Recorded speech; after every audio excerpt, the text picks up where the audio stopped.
There's a quote on persistence. I think persistence and consistency are kind of from along the same lines. Anything that you can do, continuously over time. Like I said, how do you stick in the NFL? Master the moon day. Keep running that 10-yard out till it's a part of you, till Yeah. you own it, right? Till you've mastered it.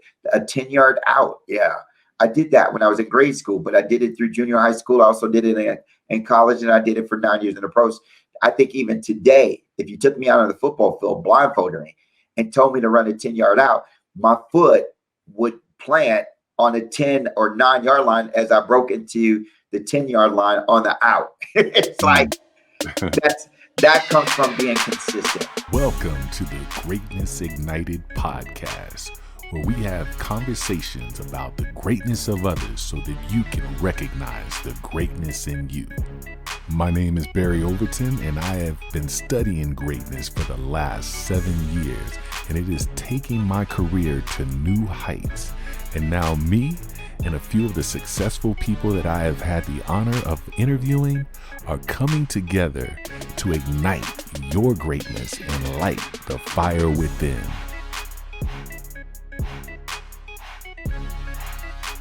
All right, everyone, welcome to another episode of Greatness Ignited, where we're having conversations to discuss the greatness in others so that you can realize the greatness in you. Man, I am super excited about today's podcast. We have a legend that is going to be joining us today. Let me tell you a little bit about him. He's a 9-year veteran of the NFL, where he played with the Denver Broncos, the New York Giants, the Indianapolis Colts. And he actually was in not one, not two, but 3 Super Bowls. I can tell you there's a lot of NFL players that would be happy just to make it to one. He was actually in 3 Super Bowls. After retiring from his NFL career, he pursued business endeavors and became a serial entrepreneur, where he was the owner of a sports bar. He's had numerous real estate investments that he's been a part of. But I tell you, because he has a heart for people, one of the areas of really his pride and joy of being involved in business is in the direct sales industry, because it allows him to help others to create success in their lives. So really, without any further ado, I want to introduce 1/3 of the 3 amigos. Ladies and gentlemen, Mr. Mark Jackson. Hey, Barry, how you doing, man? What a great introduction. Thank you. Great to be here. I look forward to sharing with you and getting into it today. Yeah, absolutely, man. And we just recently met, but obviously from your NFL career, I knew about you. But I've actually known about you even more so from what you've been doing since you retired from the NFL. And like I said, what I saw from the outside looking in is someone that was very passionate about business, but more importantly, because of the industry that you really chose to flourish your business, you were passionate about helping people. And we're going to dive into some of that as we're having the conversation, but we'll go back and we'll start with the NFL. But one thing that's interesting to me, as we talked and prepared for this interview, is that the NFL almost didn't happen. And, if you want to just kind of share just life growing up as Mark Jackson. Oh, man. Wow. I was born a sharecropper and I'm not that old. I'm pretty old, Barry. I was born in 1963.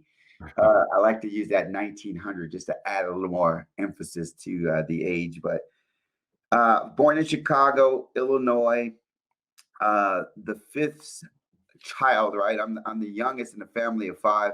One interesting thing that about me is all my siblings are, well, they're 9 months,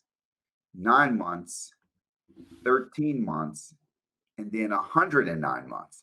So I'm I'm literally almost 10 years younger than my next sibling. I've got 2 brothers, 2 sisters that are all older. So I always used to say that I didn't say it, but my older brothers and cousins, of course, they know how to really mess with you when you're a kid, mess with your head. But they would always say I was a mistake, right? I was adopted. I'd always get these different, little things from them. And one day I actually asked my mother, I was like, something, they're saying I was adopted, that I was a mistake. I want to hear from your the horse's mouth. I want to hear from your mouth to mine. What's the deal? What's going on here, right? And she looked at me and she gave me an answer that was like, it was Ludi Jackson. My mom's name is Ludi. She was named after her dad. Um, she said, "Son, you're not, you're not adopted. Of course not. And you weren't a mistake. You're my special child." And literally, Barry, man, that's what's pretty much. It's amazing how I look back at that now. I never thought about it until we just got on this podcast. The way I'm seeing it now, that really set the trajectory of my life. So I had two different perceptions. We've been talking about paradigms in this book, Seven Habits of Highly Successful People or Highly Effective People. Stephen Covey, just about everybody's read it. But as I look back at it and now relate some of the things that happened in my life, I can see what happened and why they happened and how it impacted my life. She's saying that I was her special child. That really set me off.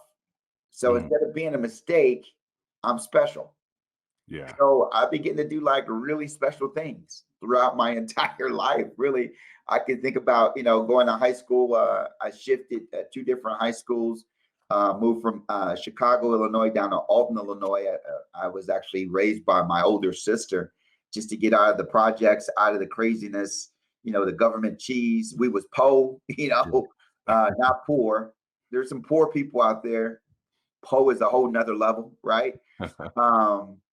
But literally, my experience in leaving Chicago and then going to Alton, Illinois, I went from like a 99.9%, African American, LeClaire Courts projects of Chicago to Godfrey, Illinois, population 16,000 people, maybe 2 to 3% Black. It was a total shift. But that's where I started, and this whole idea of being, special. I always felt like I had something more to contribute. I had something that was in me that was pretty special, and literally, I wound up going to Purdue University from high school, and in that transition to Purdue, I went there as a walk-on. So I didn't know anything about anything. I wasn't a great athlete or anything, but I absolutely love football. So I went from being this underdog youngest kid that I always enjoyed football because it was the only way that I could compete with my brothers and cousins and actually I felt like the sport of football made me connected. It connected me with everybody. And I don't know what I can't really put a finger on it, but it connected me. And I love the sport of football, and that carried me to college, where as a walk on. For those listening to the podcast that don't know what a walk on is, if you've seen the movie Rudy, right? The Notre Dame story, everybody's seen. Well, I was the Black Rudy at Purdue. So literally, I had no talent. I'm 5 foot nothing, 5'6" on a good day. Weighed about 155 pounds when I came to Purdue, and that's what I was working with to play football, and literally it's because of my love and my passion for the game that I just kept showing up. I was the guy that they just couldn't get rid of, and I just kept showing up, and eventually the work that I was doing was starting to seem like it was starting to pay off. But I got to a place where I was majoring in computer science, and this whole football hobby thing was like really taking a lot of my time. So it was like I couldn't really justify football anymore. And it all came to a head when I had a computer program due. It was a pretty tough program, and the TA gave us the ability to resubmit our program, our assignment, for one letter grade off. So everybody did horrible on the project. It was a banking project. We had to simulate, deposits and stuff in a banking. So my code was flawless. I had everything right, except one of my columns was off. right? So I went back, thought I changed a little code to, correct that column change. And I wound up getting an infinite loop. For all of you computer nerds out there, you know that that's not good, right? So for all of you who don't know computer technology, it turned out to be a nightmare, to where it took me another hour to finish that code. I finished it, ran to my TA's office, dropped it under the door, and now I'm heading to practice. Well, practice starts at 2:30. Before the little loop that I had, it was about 1 o'clock. I had plenty of time to get to practice. Now I'm running to practice, book pack and all, sweating. I'm about a mile and a half away. As I get close to where our practice facility is, it's like 2:35, 2:40. And I'm thinking, man, I got to get inside. I got to change into my, uniform, practice gear, and then get out, man. Forget it. Well, along the way, in that little jog, many of you probably have experienced this in your life. There's this little voice in your head that tells you, what in the heck are you doing, Mark? You know that you suck at football. You're not very good. I mean, they don't even know you, right? There's this voice that just was telling me, this ain't for you. This ain't for you. Don't do it. Let it go. Let it go. And literally, I let that voice talk me out of practice that day. Well, of course, after going home and sleeping it off and waking up the next day, I love football. So there's no way I was going to not show up.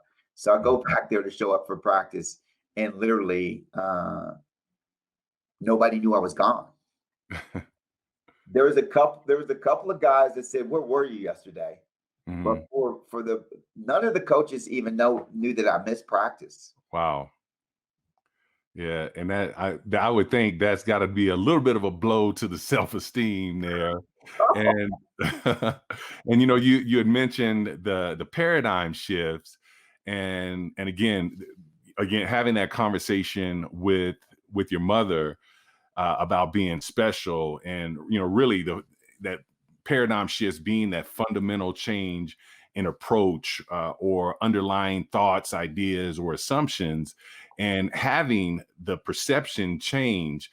It was amazing to hear that, again, going from being adopted to being special, and how that set you up to be able to push through a lot of barriers. And then here it is now, coming almost full circle to a point where now you're in college, and you're running after your passion, and you skip a practice and nobody knows that you're gone. And like I said, I am sure it was a hit to the ego, but then something happened when you were watching a Raiders game of all games, being a Bronco player, that was another really kind of a paradigm shift for you. Yeah. So that day, that was my last practice, and I knew it in my heart of hearts. I volunteered for every Oklahoma drill. If you guys know, walk-ons are people that they treat like live blocking dummies, basically. So I competed in everything I did because I knew it was my last day. I knew that if nobody knew that I missed practice, I thought I was gonna have to run heels, do the stairs. I thought someone was gonna scream at me. Nothing. So it's called indifference, right? That's worse. That's not the opposite of success, or it's indifference, right? So I quit. Basically, I packed up whatever I could put in my gym bag at the end of that day, and I left, and I didn't come back that season. During that off season, I was sitting around in my dorm room on a Sunday watching a football game, and it was the Raiders. I don't even know who they were playing. But I knew the Raiders back in the 70s. Of course, they were, pretty prominent and perennial, commit to excellence. And there's this guy, Lester Hayes, that they were talking about. The commentators, like, perennial all pro. This guy is vicious. He's one of the best cover guys, stand alone corner, shut down corner. And in my mind, Barry, I thought, as I'm watching this guy play, I thought, I can beat that guy. I can run a route and get open against Lester Hayes. Now, all the evidence of my life up until that point Remember, this is like my freshman year. All the evidence pointed towards you can't even get on the field at Purdue University, let alone the NFL. But for whatever reason, in my mind, there was this shift to where I really felt like I was good enough. I could play despite the evidence, despite the physical evidence that was there, and the fact that I had quit football. Well, as God would have it, as the universe would position it, the entire coaching staff left Purdue that year. Jim Young left as the head coach, and he went to Army. So there was a whole new coaching staff that came in, except one guy, Bob Spoo, who was the quarterback's coach. He stayed around, and somehow he contacted me. We didn't have cell phones back then. Remember, I'm old as dirt. So somehow I got on a phone call with Bob Spoo, and he says, "Are you coming out for spring ball? We need the bodies, basically." And I asked him, I said, I love football, but I can't spend my time there if I can't at least get a scholarship. And he says, "Well, son, we don't have any scholarships available, but if you'll work on a few things, you might be eligible in the next year or so." And I asked, "What are those things?" And he says, "Well, you got to run better routes. You got to get faster. You definitely got to get a lot stronger, right?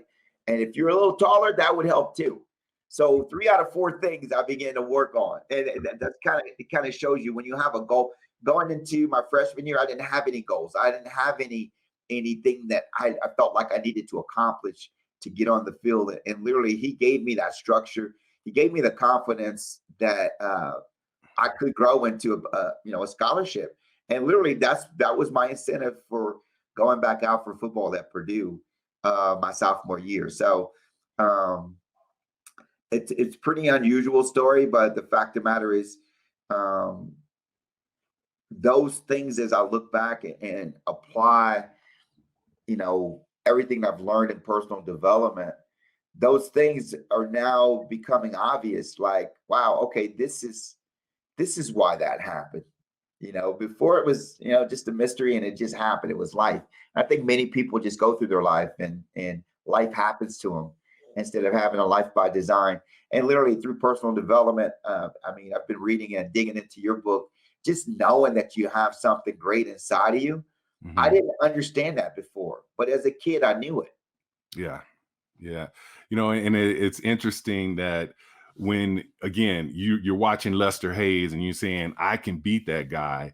And this fire is getting rekindled inside of you for playing football, because again, this is the thing that you grew up on. This is the thing that you love. And it's funny, some people say that when you're in the right mindset and you're driven to do something, they say the universe will conspire with you to make those things come to fruition. I like to just say it's God that's coming to work there. And really, when you think from a standpoint of the fact that all of the coaching staff except for one coach are gone, and that one coach is the one that reaches out to you, and it gives you that opportunity. So the spark is lit, and then the opportunity is brought to you. And and here it is, you're back on the team. Let me ask you, did you eventually get that scholarship? Man, so my senior year at Purdue, I get a call, and you need to see the coach.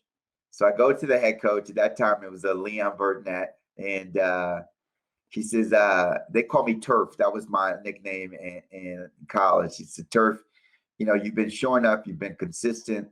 You're valuable, asset to the team. We want to offer you a scholarship." And it was the last thing from my mind. It wasn't anything that there was any indications before that that was going to happen. But yeah, I received a scholarship my senior year at Purdue University, and the rest is history. I had to have 3 guys got injured for me to have an opportunity to even get on the field. Wow. And it was all in preseason. And as we're coming to the first game of the year, this is another funny story. I got mono. And mono is like the kiss. I never knew what mono. I don't know what mono is, right? It's the kissing disease, right? But I wasn't kissing anybody. I was sorry. I wish I could say that I was, but I wasn't. So I understand, how the hell did I get mono? Well, mono is a disease, I guess, where you could get inflammation of some of your internal organs. Mhm. And so they weren't going to let me play in the Mhm. game.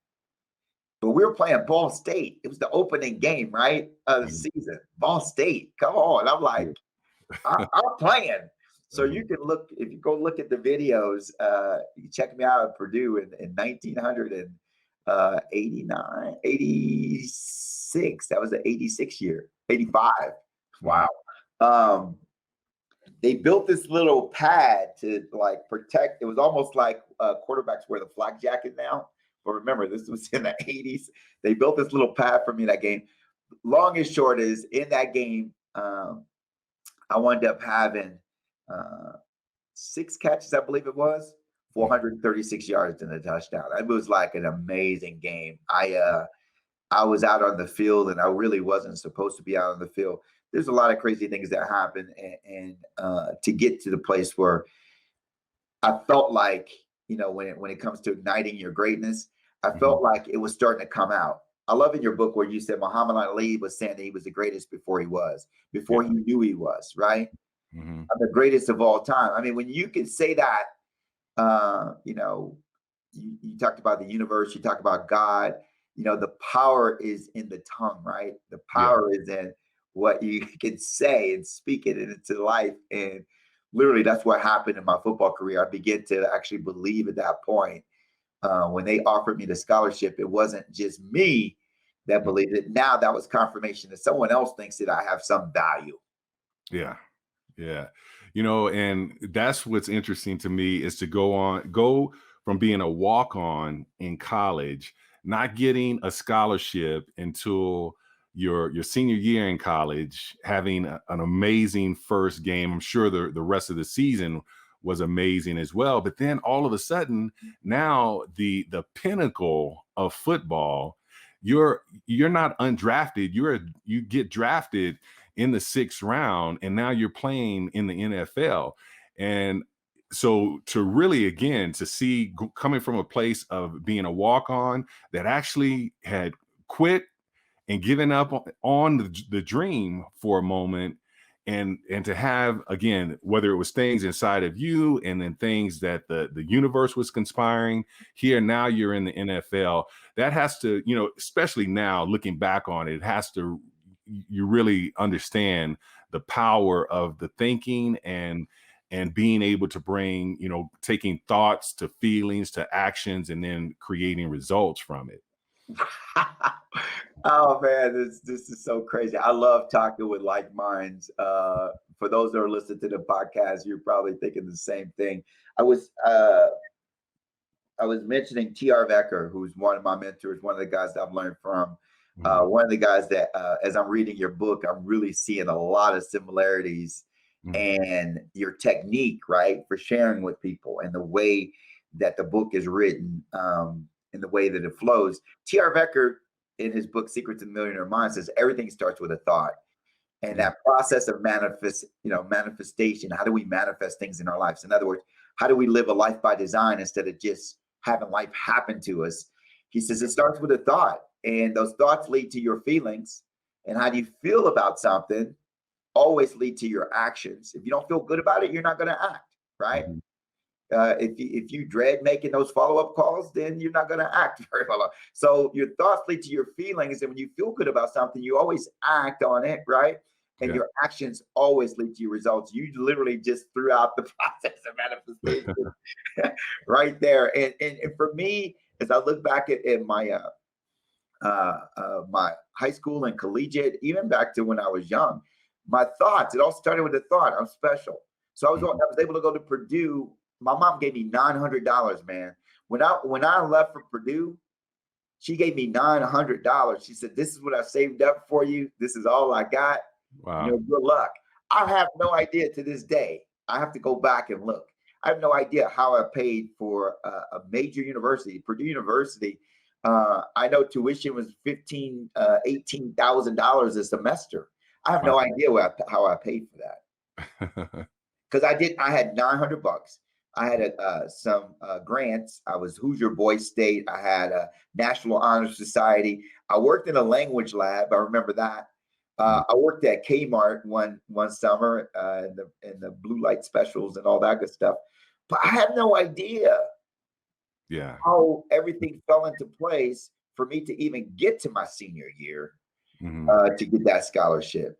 It's still only on this podcast, like right now today, that it's really became like it's shocking to me. If you can see my face, fortunately on video, I'm sitting here in amazement now, Barry, because I know I went to a 4-year university, 3 of those years on smoke and mirrors. I have no idea. Now I had student loans, of course, that I had to pay after college, but there's only so much that you can do there. So the process of manifestation, definitely starting with that thought, starting with that love and passion, and maybe we can get into that a little bit later too, because not a lot of personal development books.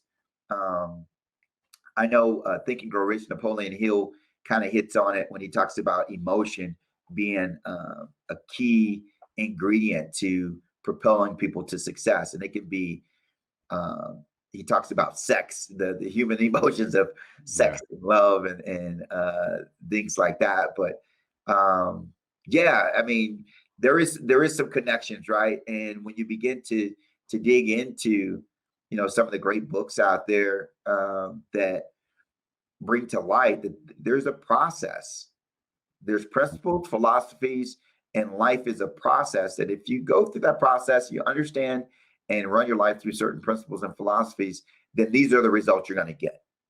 Yeah. Yeah. And I've had the fortune over the last 6 months. I've been trained by Bob Proctor. The training that I'm doing there has actually opened the door to people like John Assaroff, who is a big believer in the power of the mind, and he coaches on that. And it's amazing to understand how the mind works and how it controls the body. But it really comes down to that emotion. I know from my days in network marketing, we would always ask people their goals, and it's usually a dollar amount that they give you. But we would take that dollar amount and we would attach it. We would dissect it, pull it all apart, and we attach it to an emotion. And it was that emotion. I would always tell people the feeling that you're feeling right now, because I'm taking them through a process of achieving the goal and how they're going to feel. And it's almost like a meditation process. Yeah. And I tell them, you got to attach to the feeling, because you will quit on the dollar amount. When it gets hard, you will quit on the dollar amount. But the feeling that you feel right now, it's almost like a high that you get, and you want to have that feeling again. So we would attach to the emotion. And I always say that emotion creates motion and creates the movement, the action that eventually takes us to the result. So yeah, I mean, we're definitely on the same page, when it comes to that.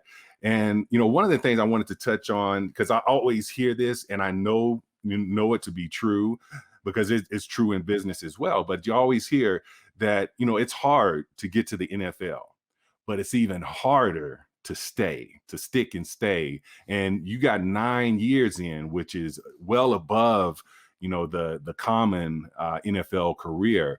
So again, what was the mindset, through those years of being able to make it year after year? There's a book, Malcolm Gladwell's book, Outliers, and The Tipping Point. Both books kind of cover, what it takes to master something. 10,000 hours was a number that he came up with, right? So whether it was Mozart being a master composer, or Michael Jordan being a master at basketball, what does it take to master things? What does it take to stay and get to that mastery? Is I guess your question, as I look at it. And for me, it was my ability to stay in the NFL was literally my ability to master the mundane, basically. The practice, there's only 9 routes or 0 routes in the route tree, right? You can run a 5-yard out, a 10-yard out. You can run a post, a slant, a comeback, or corner. 9 route, that's it. So every day you're doing the same thing, right? And some people could get bored with that, but a master, someone that masters something, understands that every time you're doing it, your body is owning it. I think what you see with rookies, a lot of times they say that's a rookie mistake. Um, a lot of times is their body just hasn't, they haven't mastered it. Mm. You could be great in college, right? You could have a lot of incredible talent and success that came around that. But when you get to the pros, it's a different speed, it's a different game, and you just need more reps to begin to master it. And literally, I've always been a student of football, not just of players. I didn't have great athletic abilities. I didn't have great physical stature, right? I'm 5'9". I went from 5'6" to 5'9". I grew a whole 3 inches. But the play in the NFL, was pretty significant to play in the NFL. It's pretty important to have that stature. I didn't have that. Yeah. But what I had was, this drive to and this love for the game. So I began to master the sport. And I think the thing that kept me around was I always felt like I can learn something new. That was another thing, Barry, that sometimes if you feel like you're stuck, maybe it's because you're not learning anything new. You're not picking up a new book and getting when I got your book in the mail, man, I was so excited. I posted it on Facebook. Look what I got. It was like Christmas, right? I got the book in the mail because I knew that there's something in that book. If it was just one nugget that I could take out to move my life forward, that's just a mindset that I have, a philosophy that I live my life by, that I am going to be a lifetime learner. Yeah. And guess what? I've already pulled out like several nuggets. I'm about halfway through the book. I should be done with it. I'm not. If you guys are like me and you're not like a big reader, grab the book, read 10 pages a day. Yeah. I got that one from Jeff Olson in his book called The Slight Edge. He said it's the small, simple disciplines done daily over time that give you the big results in your life. And that one of the big results you can get is by reading 10 pages a day, because at the end of the year, we're in January, right? So at the end of the year, there's 365 days times 10 pages. That's 3,650 pages. Well, at the end of the year, you've read about 10 to 15 good books. Yeah. I mean, I'm looking at your book. It's 196 pages. 190. You did that on purpose. 199 pages. So do the math, right? Yeah. Your book is going to be somewhere between 200 and 300 pages. Yeah. Yeah. So that, I mean, is that crazy how I think like I said, I love talking and just chopping it up with people that are on that same path, because it gives me right? This conversation that we're having right now, this podcast you may be listening to, should give you validation that you're on the right path. Yeah, definitely. And, and I mean, you've used the word drive. It's obvious that you have drive in you for football, during football, but now after football. One of the most famous sequences in football you're connected to, and it's that the drive in the AFC Championship game against the Cleveland Browns. And, everybody talks about it from a standpoint of, drive being a football term of where you drive the ball from one end of the field to eventually a touchdown or something where it puts you in a position to win, or in this instance, tie the game. But I like to think of it from the standpoint of drive. And all 11 players that were part of that drive downfield had to be driven inside and have this purpose, and you come from a knowing doing space, and knowing that you can take this ball down the field and score, even though it's 98 yards and the odds are against you. But in fact, you also, when it, you end up doing it. And in fact, you were the punctuation mark on that drive, scoring the touchdown on the end of it. I, just wanted to take a moment, and if you can kind of share not just your thoughts and the mentality, but as a team, because you guys moved in unison as a team on that process. And would you say, like, from the very beginning, when you're at the 2-yard line, that you guys knew, okay, we're going to score, or was it a maturation of growth throughout the drive itself? I think it was definitely the former. We knew that we were gonna. So Keith Bishop is legendary in his quote of saying, "We got them. All right, guys, we got them right where we want them." I mean, and when you think about sports, that was literally, Barry, it's funny that you brought that up. That was 34 years ago. Mm, January the 11th, mm, 1987 is when it happened. So we're literally 34 years removed from that series of plays, but it is the only series of plays in the history of the National Football League in professional sports that is called the drive. Like you said, the drive is just a generic term that people use to say, "Oh, here comes the next drive. Let's see what happens on the next." Well, this particular set of plays was called the drive because we went 98 and a half yards. Do not forget, we weren't on the 2-yard line, man. It was inside the 2 uh, where we started that thing. But yeah, we started with this mindset of, all right, we got them right where we want them. We had, I think, 3 minutes, 4 minutes to actually get down, navigate, and pretty extreme situation. We were at Cleveland, but we were heading towards the dog pound. So that mm, made it even worse, right? So um, as we're driving this thing, and the first play, I think Sammy Weiner went off to the sideline. With each play, you felt a little more energy that we can make this happen, right? Kind of like we were talking about, just verification that you're on the right path, right? yeah. And then there was this sack. It was a second down play. John Elway dropped back to pass. He got sacked, which Mm, brought up a 3rd and 18 situation, which that's what I came into the game. mm, We're now starting into kind of a hurry offense. I was in for a couple of plays out, and then I was in on that play when they called it. I was the primary receiver.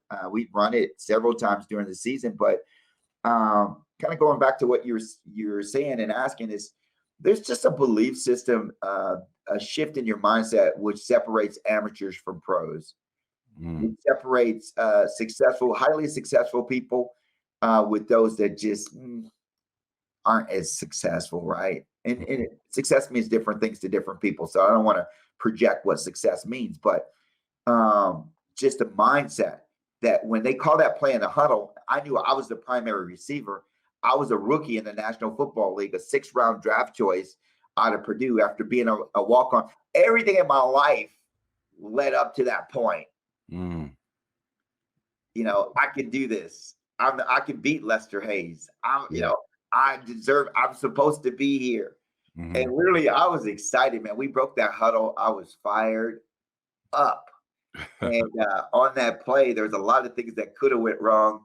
Steve Watson went into motion, and the ball actually um, hit his hip as he was running past. Elway was quick enough, agile enough to grab that ball, and he fired the strike for the 3rd and 18. And I think it was at that point, Cleveland Stadium, you could hear a pin drop. I mean, it went from like this incredible high decibel sound when Brennan scored that touchdown. Dennis Smith misjudged kind of a play and the ball, and he fell down, and this guy just walked into the end zone. Mhm. That happened, just minutes before. Yeah. So you go from this crescendo to silence. And Yeah. at that point, I think everybody in the stadium knew that we were Mhm. going to score. Yeah. And it's like literally you willed your the drive inside of you. It was willed to the surface where now the people around you even know that, okay, they're about to succeed. And I see that in business all the time where, particularly with my business, other people that I work around, where you can see how someone's work ethic and how driven they are and their mindset, and all the people around them realize that, yeah, this guy's a winner, this guy is going to succeed at whatever he does. And that that literally sounds like an analogy of was being experienced by 60, 70,000 people that were not on, you were not their team. It'd been a different story if it was Yeah, there was Ohio going State. on in Denver, right? Yeah. Yeah, it's called momentum. Mm, In athletics, we see it a lot. Momentum can happen in your life, though. yeah. Momentum, we've had ebbs and flows in our life. 2020, many people experienced, another book that I've read. I can think of all the great books I've read as I was preparing and thinking about speaking with you today. I had just this flood. But Who Moved My Cheese? Very Mhm. simple book. It's like 90 pages, right?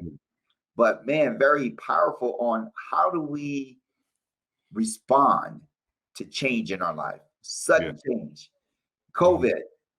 Is Oh, it real? Is it not? It's not real. The president says it's not real. It's not real. And they always, oh, this person died. Oh, wait a second. Quarantine. Nobody can leave their house. What? Job shut down. Restaurants are shut down. Right?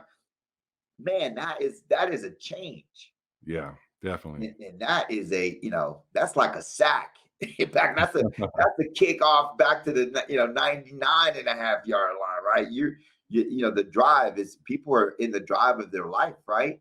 Ebbs Mhm. and flows. And what you have to have, like you said, is the ability to ignite that greatness inside of you and understand that you can move the ball 98 half yards, right? No matter what happened in 2020, 2021 can be a year of incredible growth in your life. As a matter of fact, more growth than you've ever experienced in your life.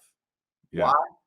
Because you thought it first. You decided that you're going to do that. You made a distinct effort and started that action. I really believe that God, the universe, really respects uh, people's actions. There's so many people that want to have something good going in their life. They say it. They want to be a millionaire. They want to give. They want to do this, build something special, but they never do it. Yeah. Yeah. I totally agree with that. And and again, you talked about the momentum piece. That it's actually something I'm starting to study right now and understanding it because I was listening to Chris Collinsworth. He's talking about a game. The Cleveland Browns just this past Sunday. Oh You yeah. talk about momentum, man. But then you see the shift in momentum where all of a sudden Pittsburgh was starting to come back in that game. And it took me back to the Super Bowl with the Falcons and the New England Patriots. You Mm. talk about the momentum shift, and uh, and I remember Chris Collinsworth saying momentum is a real thing. And it really got me to thinking about because it's the same thing in business. But one, as I'm starting to break that down and look at it, the one thing that I recognize with momentum is you got to have consistency first. With Yeah. whatever it is that you're doing, you can't create momentum without there first being consistency. And sometimes the consistency has to come through setbacks and failure. You got to still continue to do the things that will eventually create the momentum. And it kind of leads into the next part of our conversation. We're going to shift gears and go into the business world because again, after retiring from the NFL, one of the things that you did is you did go into business, and you've had some very successful businesses, but you had some that were not as successful as you would have hoped for. But again, there was still the consistency, there was still the drive that helped you to continue to pursue your greatness in regards to the business world. Yeah, I was a young entrepreneur, I would say, at the age of 24, 25. I Mm. think I was 25 when I started my first business. It was a restaurant. It's called Scribbles. We had cold wings and hot beer. Everything was backwards in that joint, right? It was horrible. It was a horrible, horrible experience. It was my first business. I partnered with one of my teammates, Ken Bell. I always tell Ken there would be no drive if you hadn't fumbled that football. What if Ken Bell had actually returned the kickoff to the 45-yard line? I mean, there would be no drive. So thank you, Ken Bell, right? But he was my partner in the restaurant business along with Rance Rogers. And the three of us had this great idea of starting this business and franchising it across the United States. And we had a business plan. We worked for months on it, and we wound up opening. And I thought it was just probably one of the most horrible locations ever in Mm. Littleton, Colorado, on Main Street. It was an old library, but it was my first business experience. And one of the things that I teach people nowadays, especially with being an entrepreneur and especially with home-based businesses, we call it the 3 C's. You have to be coachable, you have to be committed, and you have to be consistent. And you touched on that thing of being consistent, right? Well, consistency comes from being committed, right? Yeah. Right. And, Mhm. and finding someone that can give you a blueprint. So we didn't really have a blueprint for the restaurant. So we were pretty much destined to die anyway, because we're doing too much by trial and error. Mm. So that shows the value. And I had to learn that through that restaurant, the value of having mentors in your life. Yeah. We have three mottos in our business: is God first, mentors, and blueprint. Mm. You have to have some structure. You can call it the universe, you can call it whatever you want it, but there's got to be a power higher than yourself that you can rely on, that you can trust, that you can know, that has your back, that when you take the focus off of yourself and you're serving, then things happen for you.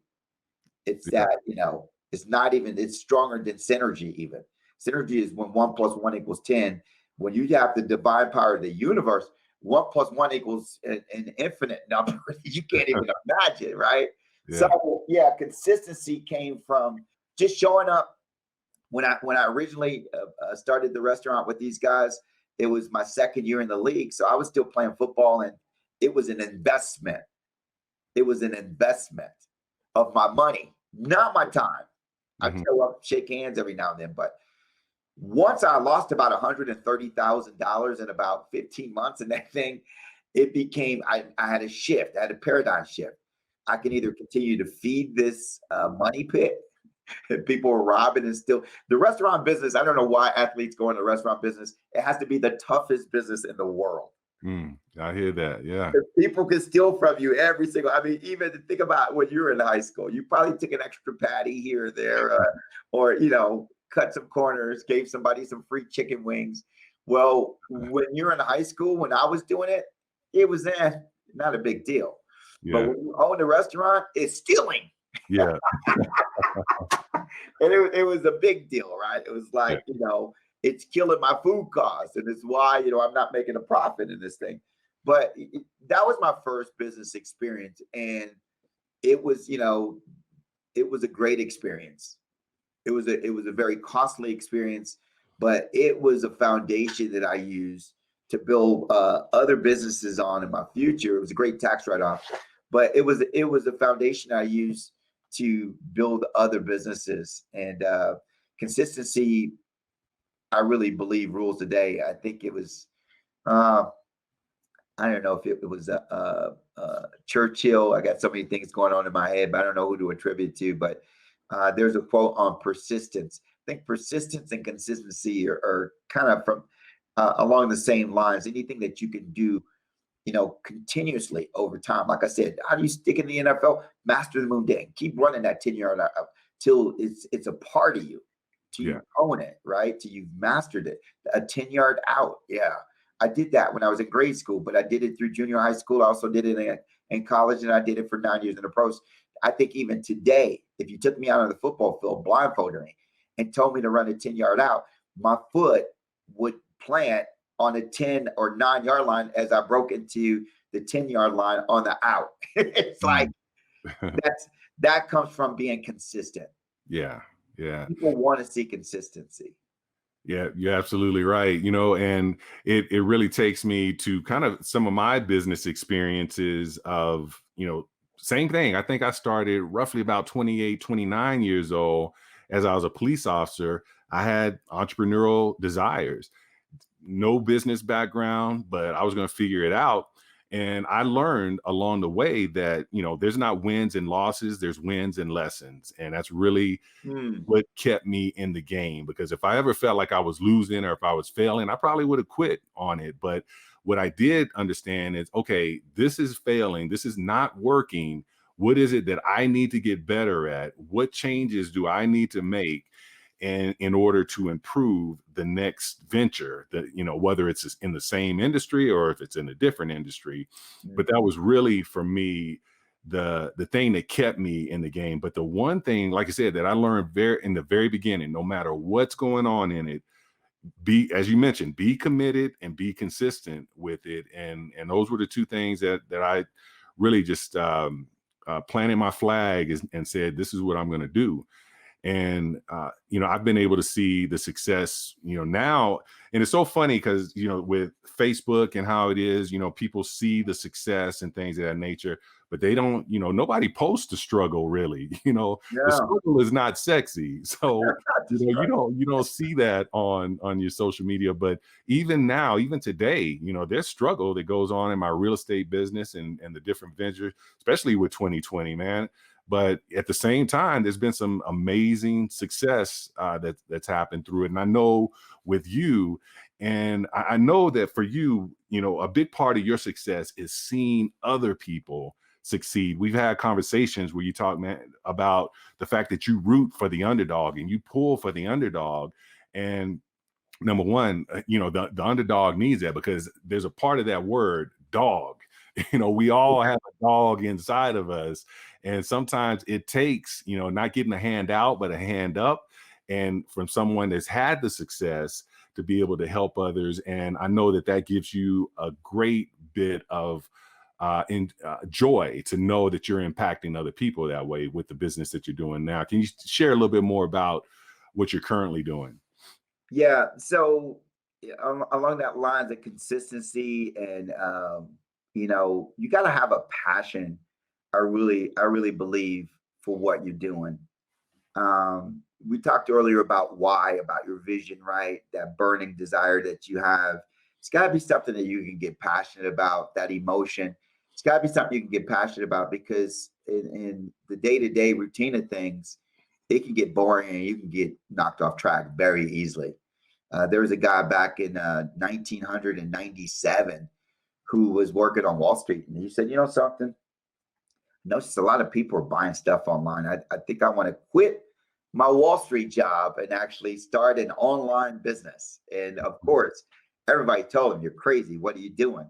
And that was in the era of the dot coms were all going out of business. I remember I was in New York. I remember exactly that time period because I was playing with the Giants. I was right there, less than an hour away, hour and a half away from Wall Street. And I was studying to get my Series 7 when this guy was making this decision Mm. in 1997. And 23 years later, now 24 years later, that little company they started where he was selling books, he was losing money every time he sold a book. But he was consistent, and he continued to get people to invest in that little company, that little .com company that is now called Amazon.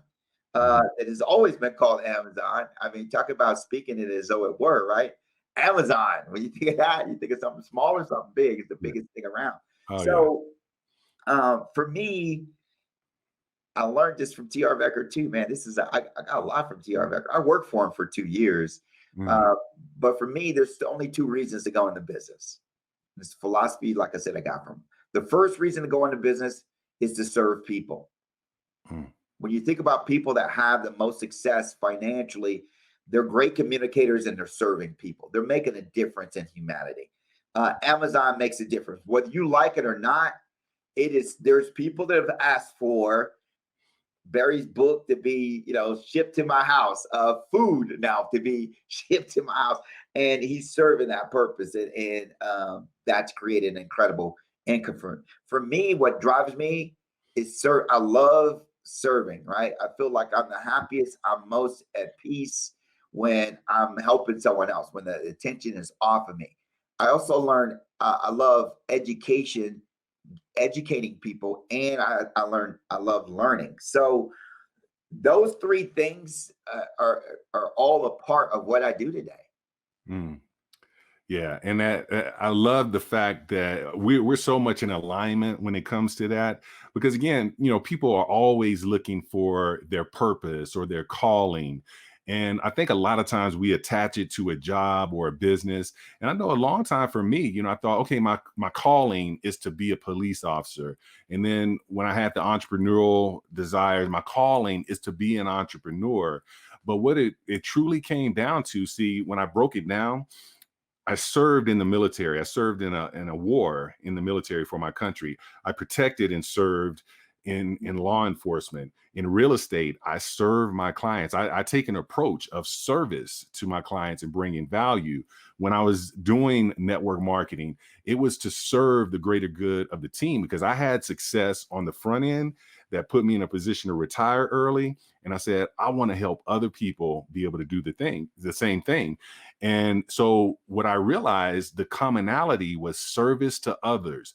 And it's the thing that gives me the most fulfillment. It's the thing that wakes me up in the morning. It's not a job of being a police officer that would, trust me, I slept in when I could on that and say, hey, maybe I can call in today. And it's not the business of real estate, because honestly, the business of real estate, there's a lot of, you're dealing with legal documents, you're dealing with emotions of people and things of that nature. So there's a lot of things about real estate that are not all that pleasant, but it is getting to that closing table for me, passing those keys to that first time home buyer and having tears come from their eyes because now they're a homeowner. Man, there's no greater feeling than that. And like I go back to when I said emotion drives motion, that's what it is for me. I thrive for the feeling.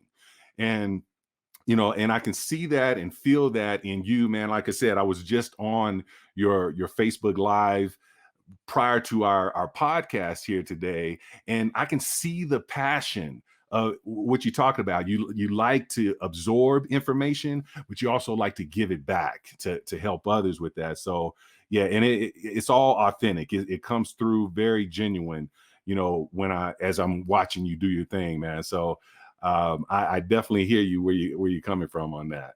I appreciate that, man, because sometimes when you're in the service business, and we're all in the service business, so let me Mhm. preface it that with that. But sometimes when you're serving others, you can wonder if this is worth it. You can wonder and not know if you're actually making an impact, or if people are actually receiving the service, right, of what you intended. If they're benefiting from it, do they appreciate the effort that you, because a lot of times when you're in service, whether like you said, it was in the military or even as a law enforcement officer, you get a little salary or whatever, you get paid for it, but still, I mean, you're talking about risking your life. Yeah. You're talking about life, right? Like, this ain't a regular job, right? So even in what I do with helping people to restore their credit, man, for me, you heard my humble upbringing in the projects of Chicago. My mother is a single mom. My dad left when I was 3. So all my brothers and sisters got to experience him through, into their teenage years. But when I was 3, I didn't really get to know my dad. But to look back again through a different lens of after going through so much personal developing and seeing what life is at the age of 57, I could look back at that and say, wow, how in the world did single mom without a high school education actually feed, clothe, house, educate kids? And she did the best she could, but she couldn't teach me about credit because no one taught her about credit. The Yeah. education system doesn't teach us about credit. Grade school, middle school, high school, I went to Purdue University, never got one course on credit 101. Here are the 5 components of your credit score, son. Don't use a credit card to buy things you can't afford. It's for convenience. No one gave you instructions with that thing, right? When I graduated, they just gave me a credit card. They were at the student union building. I remember they were just handing out credit cards like it was, cheesecake, and Yeah. of course you got to take it and bought the new Kango, the new Adidas sweatsuit. That was Run DMC days, baby. Yeah. Oh Uh, yeah. I just, I had some cool sweatsuits, man, and a maxed out credit card, right? It didn't know anything about anything. 33 years later, I was introduced to the platform that I represent now and I share with people. And I went from a 548 credit score, which is an F. Credit scores range from 300 to 850. I started on the lower end of that spectrum, 548, 16 negative items, bankruptcy, charge-offs, late payments. I had a repo on my credit report. I had all kind of things because I didn't care about credit. Mhm. So I'm passionate about sharing that with people because I know that it impacts every single American. Yeah. Yeah. You can act like it don't. You've heard cash is king. People still believe that. Mhm. And I just know it for a fact. And you're in the real estate business, you understand leverage. Yeah. Absolutely. You want that $1 million house?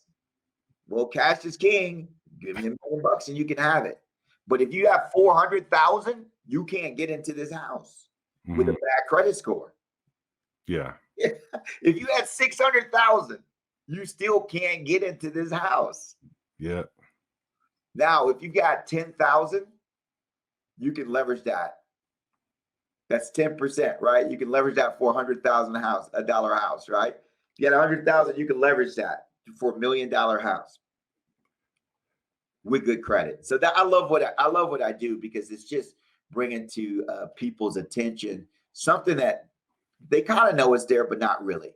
And it's kind of funny that if you don't know the rules to hockey, you can watch a hockey. I mean, you don't know what the heck's going on. What's the blue line? What's that blue line there for? Mhm. But once you understand some of the rules to the game, that's when I started to really enjoy hockey. Yeah. And I start seeing some strategies, and I began to understand the game. Well, guess what game everyone should understand? The credit game. Absolutely. Man, that's powerful right there. And I got to tell you, I'm kind of in the same boats, especially being in real estate and seeing so many people not understanding credit. And it's been that education piece for me. So when I'm teaching to first-time home buyers, or if I'm teaching to real estate investors, I want to show them how to be able to leverage their credit in the proper way and use credit as a tool to build and sustain, to create that leverage. Right now, just to give you an example, and I'm gonna try to be quiet almost to say it because my son's downstairs, but his credit, he's 17 years old. His credit is being built and he doesn't even know it. He's on credit cards for me and my wife right now. When he turns 18 in May, we're gonna pull him up on Credit Karma or one of the credit bureaus and let him see where he's at and what we've been doing and working on for him. Because I wish someone would have done that for me. Oh, there's so many kids, Barry, they're coming out of college, and I'm sure you're experiencing these first-time home buyers. They went to school, they got a good education, they got a good job, so they follow the rules to the game, right? But they're not qualified to buy a home. Why? Their debt to income ratios are off. Why? They never established credit. They don't have any trade lines, right? Yeah. They got 1 year credit history. So I love what you're doing. That's what our platform teaches. It's about legacy. What am I passing on? Well, some people think, well, if I can pass on a house or a couple bucks to my kids, I did good. Here's what I think the most valuable thing you can pass on to. First of all, is once again some direction or some inspiration outside of yourself. So some divine being or cause or something that they can tie into. But second only to that is information, knowledge. So they're not making the same mistakes, man. We're unfortunately destined to have generation after generation making the same mistakes. But if you can pass on that knowledge and teach them to pass that on, so now your son understanding that and being excited about passing that on to his kid, now you got something. Yeah. But if you're just giving to someone and they don't appreciate it or understand the value of it, then it stops at that generation. Your grandkids, they don't get the same benefits.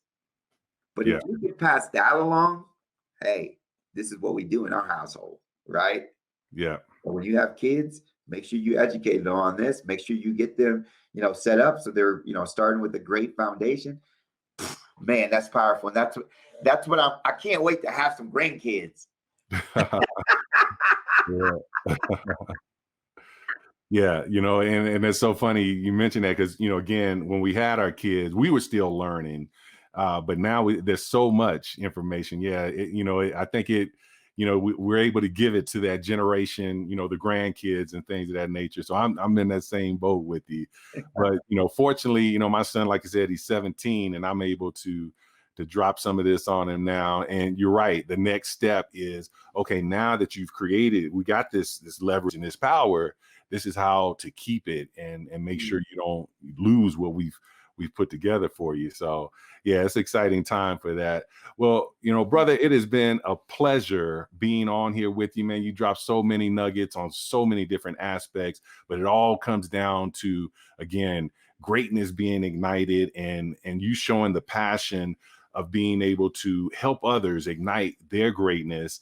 And definitely want to just, if you have any final words to close us out, and then I'm going to share with the viewers how to get a hold of you. I've heard people say that I'm cut out for this, or I'm not. Basically, that it's an excuse that they use. I'm not cut out for this, or I'm not cut out for that. I think I would finish with that, man, because one of the things in our conversation, I can't believe we talked for an hour, man. I got to make this brief. He went by so fast. One of the things that I've recognized in my life, man, is you're cut out for whatever you want. So God put an amount of faith in every one of us. It's called the size of a mustard seed, right? You know the scripture. Just having the faith that's out of a mustard seed, you can move mountains. So it's not about being cut out for anything. It's about what you want to have passion for. Yeah. I chose to have passion for football. I chose to be consistent and show up for football. I chose to ignite something inside of me that grew into a professional football career. I choose to serve people. I choose to get excited about people. If there's anything that you can be disgruntled by, perplexed by, frustrated by, it's people. So why would someone choose it? Well, the way I look at it is I can either love people or I can hate working with people and not get any results. So I choose to love people. So I choose to be cut out to serve and to protect and to love and to share everything that I have, because I really believe that's all of our purpose on this planet, is to make the planet better.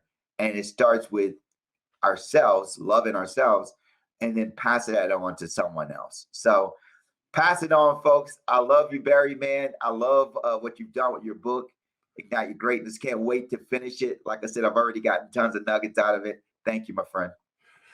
Thank you. And it was a pleasure. Again, I got the fortune of this is recorded, so I can go back and take notes on all these different nuggets.